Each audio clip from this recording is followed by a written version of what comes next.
네, 미국에 남북 전쟁이 있었죠. 이 남북 전쟁이 한참일 때에 어느 날 이제 북군 지도자들이 이 아브라함 링컨 대통령을 위로하기 위하여 모였습니다. 이 전쟁 기간 동안에 많은 사람들이 죽어가는 것을 안타까워하며 아브라함 링컨이 하루에 3시간씩 기도를 했다고 합니다. 전쟁 중에 서너 시간씩 기도한다는 것 참 쉽지 않은 일인데, 그렇게 기도하며 고민하는 이 아브라함 링컨을 이제 지도자들이 위로하기 위하여 모인 것입니다. 그때 모임에 참석했던 한 북군 교회의 대표가 링컨에게 다가가서 이렇게 이야기합니다. 대통령 각하, 우리는 하나님이 우리 북군 편이 되셔서 북군이 승리하게 해달라고 온 교회가 날마다 눈물로 하나님께 간절히 기도하고 있습니다. 이 말을 들은 링컨이 대답합니다. 아니요, 그렇게 기도하지 마십시오. 하나님이 우리 편이 되어달라고 기도하지 말고 항상 우리가 하나님의 편에 서게 해달라고 기도하십시다. 하나님이 우리의 편에 서는 것이 아니라 우리가 하나님의 편에 서게 해달라고 기도하자는 것입니다. 많은 사람들이 하나님께서 나의 편이 되어 주셔서 내가 이 땅에서 승승장구하고 잘 되기를 원합니다. 그런데 하나님께서 나의 편에 서신다는 것, 하나님께서 나의 편에 서기 위하여 가장 쉬운 방법이 무엇이겠습니까? 그것은 내가 하나님의 편이 된다는 겁니다. 내가 하나님의 편이 됨으로써 하나님께서 내 편에 서시게 하는 것, 그게 유일한 하나님의 백성이 하나님께서 나의 편에 서게 할 수 있는 방법이라는 것입니다. 느헤미야가 그런 사람이었습니다. 느헤미야는 하나님께서 그의 편에 서 주셨기 때문에 페르시아 왕궁에서 술 맡은 관원이라는 중책을 맡고 있었습니다. 술 맡은 관원, 어떻게 생각할 때 술이나 따르고 왕 옆에서 컵 들고 있는 사람이 뭐가 무슨 중책이겠는가, 그렇게 생각될 수도 있겠습니다. 그런데 곰곰이 한번 생각해 보십시오. 지금 페르시아 왕궁에 페르시아 사람이 아닌 유다 사람인 느헤미야가 왕의 술을 맡았다는 것, 어떤 의미입니까? 술을 맡았다는 것은 왕이 마시는 음료, 언제 거기에 독이 들어가 있을지 모르는 그 음료를 담당하는 것, 즉 왕의 생명을 담당하는 위치에 있었다는 것입니다. 이방인을 자기의 목숨을 좌우할 수 있는 술 맡은 관원으로 삼았다는 것, 어떤 의미가 되겠습니까? 느헤미야를 그만큼 신뢰했다는 이야기죠. 아닥사스다 왕이 느헤미야를 얼마나 신임했는지를 보여주는 것이 느헤미야를 술 맡은 관원으로 세웠다는 사실인 것입니다. 조선시대에도 그랬죠. 그 왕궁에 기미상궁이라는 게 있었죠. 기미상궁. 그래서 왕이나 또는 왕비 또는 왕자들이 먹는 그 음식에 독이 들어가 있는지를 알아보기 위해서 먼저 맛을 보는 사람, 이런 기미상궁은 항상 어떤 사람을 세웁니까? 가장 신뢰할 수 있는 사람, 독을 먹고 먼저 죽을 수 있는 사람을 기미상궁으로 택하였던 것처럼 느헤미야가 바로 그런 위치에 있었다는 것입니다. 왕이 마시는 음료에 독이 들어가 있는지를 먼저 맛보고 관리하는 그런 중책에 있었다는 것입니다. 느헤미야를 전적으로 신뢰하지 않고는 그런 중요한 직책에 앉힐 수가 없는 것입니다. 느헤미야는 유다에서 포로로 잡혀간 사람들의 자손이었습니다. 남유다가 멸망하기 전에 몇 차례에 걸쳐서 포로로 잡혀갔는지 여러분들 기억하십니까? 성경 공부하면서 우리가 몇 번 제가 말씀드렸는데 3차례에 걸쳐서 남유다가 망할 때쯤에 3차례에 걸쳐서 포로로 잡혀가게 됩니다. 605년에 먼저 이 왕족들 그리고 귀족들이 잡혀가게 되고, 또 597년에 또 한 차례 이제 바빌론이 쳐들어와서 포로로 백성들을 잡아갑니다. 그리고 586년에 남유다가 멸망할 때에 이제 백성들까지 온전히 다 거의 모두가 포로로 잡혀가게 된 것입니다. 이 마지막 586년에 잡혀간 이후에 포로 귀환으로 다시 돌아오게 되는 일도 몇 차례에 걸쳐서 일어납니까? 3차례에 걸쳐서, 3차에 걸쳐서 포로 귀환이 이루어지는데 537년에 수룹바벨과 여호사닥 제사장이 1차 포로를 이제 데리고 다시 예루살렘으로 돌아와서 그들이 한 일이 무엇입니까? 성전을 재건축하는 일이었습니다. 그리고 두 번째 포로 귀환이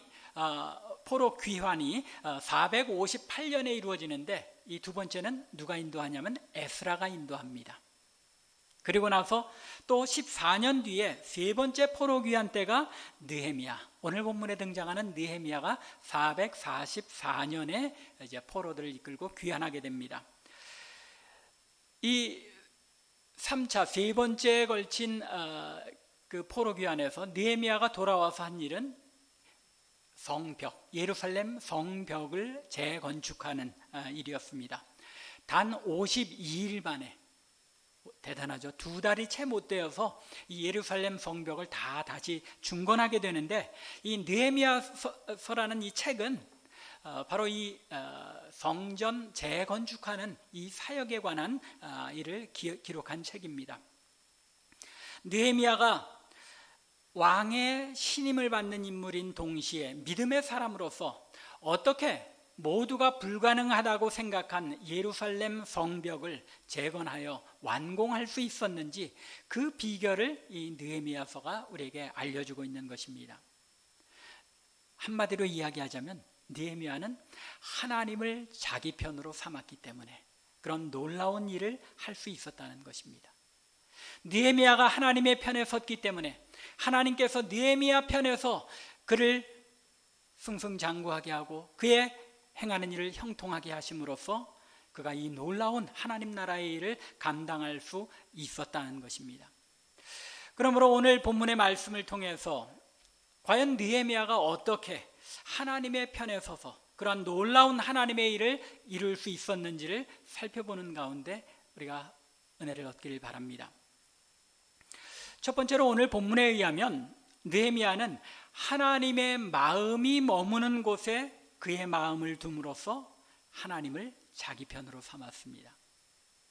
하나님의 편에 서려면 하나님께서 소중히 여기는 것이 무엇인지를 알고 거기에 마음을 쏟을 수 있어야 한다는 말입니다. 느헤미야가 수산 궁에서 왕의 술 맡은 관원으로 있을 때에 그의 형제들 중 한 사람인 하나니가 두어 사람과 함께 유다에서 찾아왔습니다. 2절 이하의 내용이죠. 여기에서 이 하나니라는 사람을 가리켜서 내 형제들 가운데 하나인 하고 표현했는데 나중에 7장 2절에 가보면 7장 2절에서 내 아우 하나니라고 이야기합니다. 그걸 보면 이 하나니라는 인물이 그저 그냥 동포 중에 한 사람이 아니라 느헤미야의 친동생이었던 것으로 우리가 추정해 볼 수 있습니다. 여하튼 느헤미야가 술관원이 되어서 정치적으로 힘 있는 지위에 오르자 동생과 몇몇 사람들을 예루살렘에 보내어서 그곳에 남아있는 유대인들의 상황, 예루살렘에 남겨진 사람들의 상황이 어떤지 알아보고 돌아오게 하였던 것 같습니다.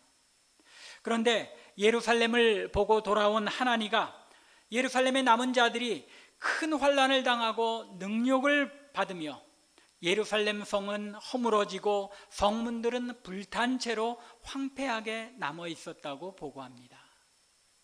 이 에스라 시대 또 더 앞서서는 수룹바벨의 시대를 거치면서 예루살렘 성전은 그저 어떻게 예전 모습 같지는 아니어도 어느 정도 회복했는데 이 예루살렘 성벽과 이 사람들이 사는 그 모든 지역은 아직도 재건되지 못하고 황폐한 채로 남아 있었던 것입니다.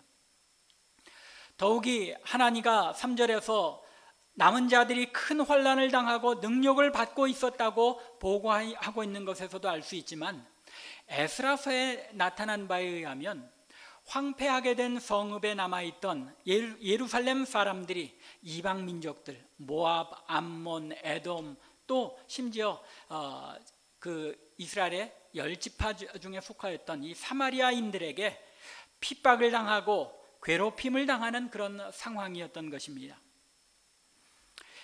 에돔과 모압과 암몬뿐만 아니라 사마리아 사람들이 이 이스라엘 사람들, 즉 유다 사람들이 돌아와서 성전을 건축하는 그 모습을 보고 시기하며 그 일들을 방해하고 괴롭히던 시기였습니다. 이 모든 일에 대하여 시기와 미움으로 가득 차서 이 예루살렘에 남아있던 유대인들을 핍박하고 또 조롱하였던 것입니다. 그러한 보고를 받은 느헤미야가 4절에 보면 어떻게 합니까? 주저앉아서 수일 동안을 슬퍼하며 금식하고 기도하였다고 합니다. 내가 이 말을 듣고 앉아서 울고 수일 동안 슬퍼하며 하늘의 하나님 앞에 금식하며 기도하여. 바로 여기에 하나님의 사람인 느헤미야가 어떤 마음을 가지고 있었는지가 잘 나타나고 있습니다. 느헤미야는 하나님의 마음이 어디에 머물고 있는지, 하나님께서 무엇을 소중하게 생각하시는지를 알고 하나님께서 소중히 여기는 그것을 염두에 두고 자신도 소중히 여기며 마음 아파했던 것입니다. 하나님께서 비록 이스라엘 백성들을 포로로 잡혀가게 하셨지만 예루살렘은 하나님께서 자기의 이름을 두셨던 성읍이고 또 하나님의 영광을 나타내던 성전이 있는 곳이었으므로 여전히 하나님의 마음이 그곳에 머물러 있다는 것, 하나님의 백성들이 그 하나님의 영광스러운 예루살렘에서 쫓겨나 여러 곳에 흩어져 살고 있다는 것, 또 남은 백성은 황폐한 곳에서 조롱과 멸시를 받고 있다는 것, 이 일들에 대하여 하나님께서 얼마나 가슴 아파하실지를 느헤미야는 기억하고 염두에 두었던 것입니다. 느헤미야는 하나님께서 사랑하신 백성들의 삶의 상황이 어떤지에 대하여 깊은 관심을 가지고 그들의 형편을 알기를 원했으며 그들의 처참한 상황에 대하여 소식을 듣게 되었을 때 하나님께서 마음 아파하시는 그 마음처럼 주저앉아서 울며 금식하며 기도한 것입니다. 느헤미야는 하나님께서 소중히 여기시며 그 마음을 두신 곳에 자신의 마음을 두는 사람이었습니다. 이처럼 하나님의 마음에 소중히 여기는 것을 자신의 마음에 소중히 여기는 사람이었기에 느헤미야는 세상의 성공에 병들지 않는 건강한 신앙을 유지하고 있었습니다. 느헤미야는 자신의 일신의 영달을 위하여 이 세상의 성공만을 위하여 달려가지 않는 건강한 신앙을 가지고 있었다는 것입니다. 왕의 신임을 받는 술 맡은 관원으로서 느헤미야는 얼마든지 아닥사스다 왕의 총애와 영광을 추구하며 더 큰 권력과 명예를 탐할 수도 있었습니다. 참 권력이라는 게 그렇잖아요. 가지면 더 가지고 싶기 때문에 왕의 신임을 받는 위치에 있었기 때문에 더 큰 권력과 명예를 가지기를 원했을 수도 있었다는 것입니다. 하지만 느헤미야는 자신의 성공과 영달보다는 하나님의 관심이 어디에 있었는지에 마음을 쏟았습니다. 예루살렘과 그곳의 하나님의 백성의 삶의 상태에 더 큰 관심을 가지고 있었던 것입니다. 이것이 바로 하나님께 쓰임받는 하나님의 편에 서는 사람의 모습인 것입니다. 내 육신의 관심과 내 육신의 영달을 추구하기보다는 하나님의 마음이 머무는 그곳에 더 큰 관심을 가지는 사람, 그것이 하나님의 편에 선 느헤미야의 모습이었습니다. 계속 제가 자주 말씀드리는 것처럼 오늘날 우리가 살아가는 이 시대는 교회와 성도들의 신앙이 무너져가는 그런 시대라고 말씀드렸죠. 한국교회의 부패의 정도와 또 한국교회와 성도들이 세상 사람들에게조차 신임을 얻지 못하는 그런 모습입니다. 얼마 전 기사를 하나를 봤더니 예전에는 60, 70년대 또 80년대만 해도 예수 믿는다고 하면은 그 사람이 말하고 행동하는 것에 대해 조금은 신임을 했었는데 요즘은 예수 믿는 사람이라 그러면 그 사람 말을 그리고 그 사람의 행동을 다시 한번 생각해 보게 되는 그런 시대가 되고 말았다고 합니다. 교회와 성도의 삶의 모습이 하나님의 영광을 나타내기보다는 하나님의 영광을 가리우는 그런 시대가 된 것입니다. 이런 시대에 오늘날 한국교회에도 이민교회에도 느헤미야와 같은 성도들이 있어야 하는 줄로 믿습니다. 하나님의 교회가 쇠퇴해가고 예배가 무너져가는 이 시대의 상황을 마음 아파하며 주저앉아 울며 금식하고 기도할 수 있는 느헤미야와 같은 성도들이 있을 때에 우리의 예루살렘이, 이 시대의 예루살렘이 재건될 수 있는 것입니다. 두 번째로, 하나님의 편에 서려면 겸손히 기도하는 것이 삶의 최우선 순위가 되어야 합니다. 이미 4절에서 살펴본 것처럼 예루살렘의 상황을 들은 느헤미야는 주저앉아 울며 크게 슬퍼하고 금식하며 하나님께 기도합니다. 느헤미야의 기도 첫 마디가 무엇이었습니까? 5절입니다. 하늘의 하나님 여호와, 크고 두려우신 하나님이여. 하늘의 하나님 여호와, 크고 두려우신 하나님, 하나님께서 하늘에 계시며 우주 만물을 다스리시는 통치자이심을 고백하며 그분이 얼마나 크고 두려운 분이신지를 강조하고 있습니다. 그와 동시에 그는 작고 연약한 자신을 고백하며 간구합니다. 6절에 뭐라고 말씀합니까? 이제 종이 주의 종들인 이스라엘 자손을 위하여 주야로 기도하오며 우리 이스라엘 자손이 주께 범죄한 죄들을 자복하오니 주는 귀를 기울이시며 눈을 여시사 종의 기도를 들으시옵소서. 나와 내 아버지의 집이 범죄하여.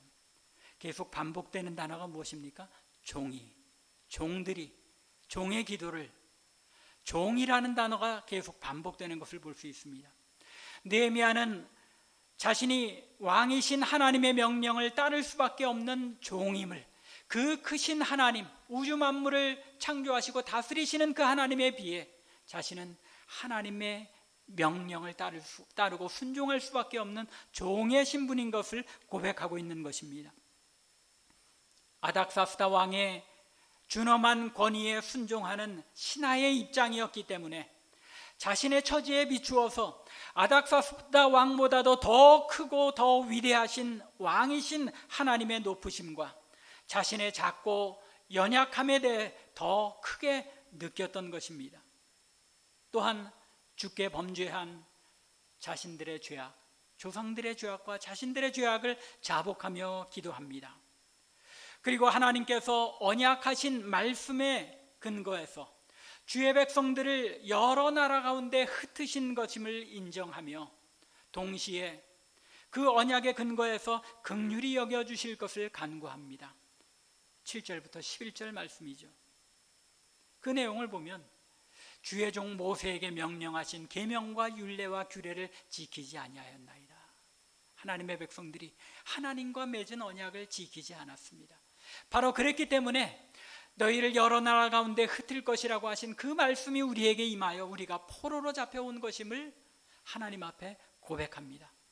그렇지만 동시에 9절을 보면 만일 내게로 들어와 내 계명을 지켜 행하면 너희를 쫓긴 자가 하늘 끝에 있을지라도 내가 거기서부터 그들을 모아 내 이름을 두려고 택한 곳에 돌아오게 하리라. 신명기의 말씀이죠. 신명기의 이 언약의 말씀에 근거해서 자신들을 긍휼히 여겨주시고 자신들이 은혜를 입도록 간구합니다. 느헤미야는 어느 정도는 아닥사스다 왕의 측근으로 누릴 수 있는 왕의 힘과 자신의 권세를 이용하여 이를 도모할 수도 있었을 것입니다. 그러나 느헤미야가 가장 먼저 행한 일은 하나님 앞에 무릎 꿇는 일이었다는 것입니다. 일찍이 큰 권능과 강한 손으로 이스라엘을 구속하셨던 하나님께서 다시금 종의 기도, 즉 자신의 기도를 들으시고 긍휼을 베푸셔서 자신들을 페르시아 왕궁의 사람들에게 은혜 입게 해주실 것을 간구한 것입니다. 주여 구하오니 귀를 기울이사 종의 기도와 주의 이름 경외하기를 기뻐하는 종들의 기도를 들으시고 오늘 종이 형통하여 이 사람들 앞에서 은혜를 입게 하옵소서. 하나님께서 내 편에 서시게 하는 것, 그것은 우리가 하나님의 편에 서고 또 하나님께 간구함으로써 하나님께서 하나님의 뜻을 우리의 삶 가운데 이루시게 한 일이라는 것입니다. 그렇기에 기도가 없이는 하나님의 일이 우리의 삶에 이루어지는 일은 없다는 것입니다. 11절 마지막에 보면 조금 아쉬운 번역이 있습니다. 한글 번역에서 그때 내가 왕의 술관원이 되었느니라 라고 번역을 했는데, 이제 히브리어 동사를 조금 과도하게 번역한 겁니다. 히브리어 동사에 비동사 하야라는 동사가 있는데, 이 동사는 그저 있다, 존재하다, 비동사인데 이게 조금 능동적일 때는 내가 뭐 어떤 게 되다 하는 그런 의미가 있습니다. 그런데 전후 상황을 보면, 그리고 영어 성경의 번역도 보면 내가 그때 왕의 술관이었노라 라고 I was 라고 표현을 하고 있습니다. 그런데 우리 한글 성경에서는 마치 이 기도가 응해서 술관원이 된 것처럼 조금 더 적극적으로 번역을 했습니다. 여하튼 느헤미야는 마음의 생각과 계획을 하나님께서 사람을 통해 이루어 주시는 것을 믿었습니다. 잠언 16장 9절 말씀이죠. 사람이 마음으로 자기의 길을 계획할지라도 그의 걸음을 인도하시는 이는 여호와시니라. 느헤미야는 이 사실을 철저하게 확신하고 있었습니다. 그렇기 때문에 하나님 앞에 가장 먼저 기도하는 것을 삶의 최우선순위로 함으로써 하나님의 편에 자신이 서는 것, 그 일을 도모했던 것입니다. 기도할 때에 하나님께서 우리의 편이 되어주시는 줄로 믿으시기 바랍니다.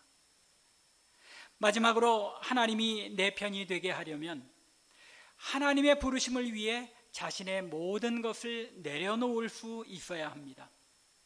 내 것을 움켜쥐고 내 것 챙길 거 다 챙기면서는 하나님께서 내 편이 되게 하실 수 없다는 것입니다.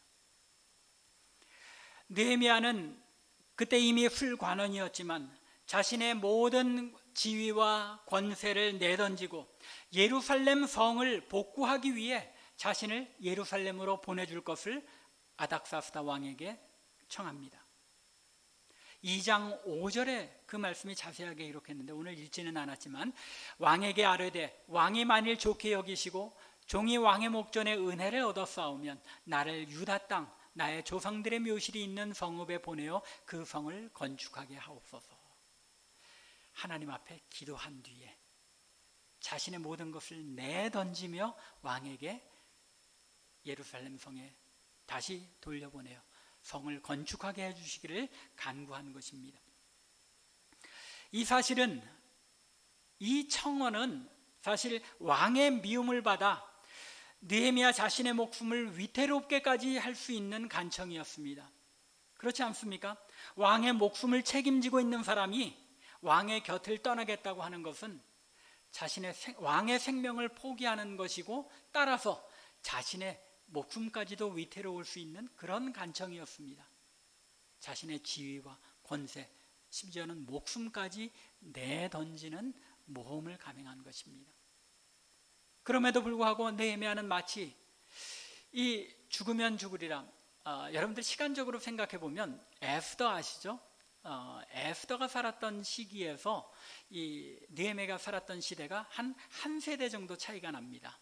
그래서 대략 에스더가 480년대에 살았을 것으로 생각하는데, 이 느헤미야는 444년에 이제 예루살렘으로 돌아오게 되죠. 아마 에스더의 그런 이야기를 잘 알고 있었는지도 모르겠습니다. 느헤미야도 마치 에스더처럼 죽으면 죽으리라고 각오하고 왕 앞에 자신을 보내줄 것을 간청한 것입니다.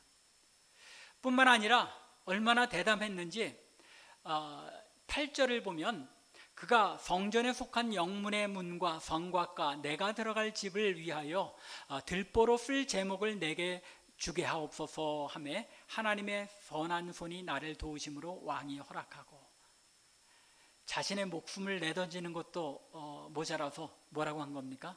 왕이여, 내가 갈 때에 나한테 좀 가서 성문을 재건할 제목과 또 내가 가서 거할 집을 지을 제목을 허락하여 주옵소서 하고 도움을 간청한 것입니다.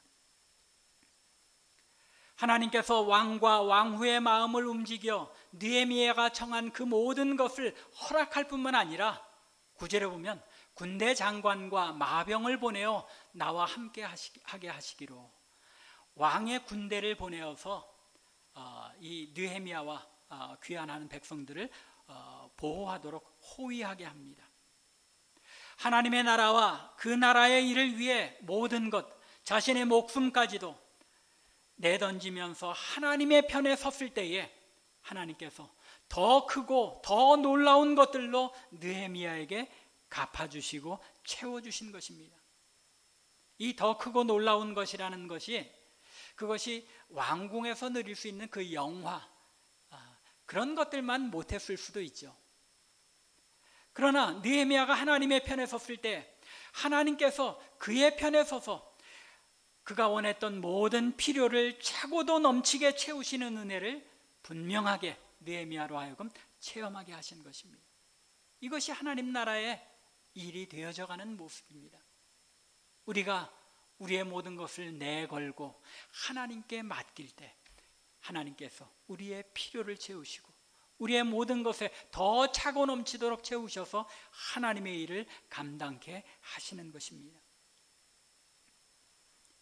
느헤미야에게는 하나님의 편에 서서 하나님께서 마음을 두신 그것을 소중하게 여기게 된 것, 그것이 사실은 짐이었습니다. 그렇지 않겠습니까? 마음속에 하나님의 일을 향한 그 부담감, 그런 부담감이 느헤미야에게 있었던 것입니다. 또한 그것이 느헤미야에게 시험이기도 했습니다. 하나님께 전적으로 맡기고 하나님을 의뢰할 수 있는지 없는지를 시험하는 시험대였다는 것입니다. 예루살렘 성을 복구하여 그곳에 하나님의 백성들이 예전처럼 평안하고 안전하게 하나님을 섬기는 삶을 살아갈 수 있기를 바라시는 그 하나님의 마음을 느헤미야는 자신의 마음의 소망으로 품었던 것입니다. 하나님께서 원하시는 것, 그것을 자신의 마음에 품었을 때에 그것이 부담이요 시험이었지만 그것을 통하여 하나님께서 이 느헤미야가 하나님 편에 선 느헤미야를 통하여 하나님 나라의 일을 이루신 것입니다. 이러한 느헤미야의 바람이 자신에게는 목숨을 던지는 모험을 감당해야 하는 부담스러운 일이었을 수 있었습니다.